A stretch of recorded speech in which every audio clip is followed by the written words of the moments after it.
షీట్‌లో ఒక work sheet ఉంది. దీనిలో స్టూడెంట్స్ మార్క్స్ ఉన్నాయి. ఇండివిడ్యువల్ సబ్జెక్ట్స్‌లో ఎన్ని మార్కులు వచ్చినాయో, టోటల్ మార్క్స్ ఎన్నో మనకు ఇక్కడ ఉన్నాయి. ఇప్పుడు ఈ ఫైల్ నాది. నేనొక టీచర్‌ను. దీనిలో ఉన్న ఈ మార్క్స్‌ని ఎవ్వరైనా చేంజ్ చేయొచ్చు. చేంజ్ చేస్తే నా రిపోర్టు మొత్తం తప్పైపోతది గదా! మరెట్లా? ఏం జేయాలె? దానికోసం ఈ రిబ్బన్‌లో ఉన్నటువంటి ఫార్మాట్ ట్యాబ్‌కి వెళ్ళండి. ఫార్మాట్ అనే ట్యాబ్. డ్రాప్ డౌన్‌ను క్లిక్ చేస్తే కిందకి వెళ్ళినప్పుడు ప్రొటెక్ట్ షీట్ అనే ఆప్షను వస్తుంది. దీన్ని క్లిక్ చేసినట్టయితే ఒక డైలాగ్ బాక్స్ వస్తుంది. దీనిలో ఇవన్నీ పర్మిషన్స్. మనము ఒక పాస్వర్డ్‌ని ఇక్కడ ఎంటర్ చేసుకున్నాం.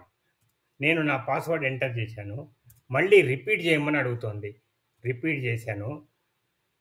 ఓకే చేశాను.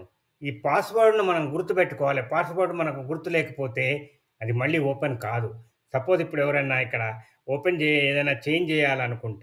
ఏదైనా చేంజ్ చేయాలనుకుంటే వెంటనే ఒక వార్నింగ్ వస్తది. The cell or chart you are trying to change is on a protected sheet. To make a change unprotect the sheet. You might be requested to enter a password. అంటే మీరు change చేస్తున్న ఆ సెల్‌లో గాని, ఆ షీట్‌లో ఏదైనా డేటాను కానీ, అది ప్రొటెక్టెడ్ షీట్ మీద ఉన్నది. దాన్ని చేంజ్ చేయాలంటే మీరు ముందుగా అన్‌ప్రొటెక్ట్ చేయాలి. మిమ్మలను పాస్వర్డ్ అడగొచ్చు. పాస్వర్డ్ ఎంటర్ చేయండి అని అది వార్నింగ్ ఇస్తుంది. అది పాస్వర్డ్ లేకపోతే ఎవ్వరు కూడా ఓపెన్ చేయలేరు.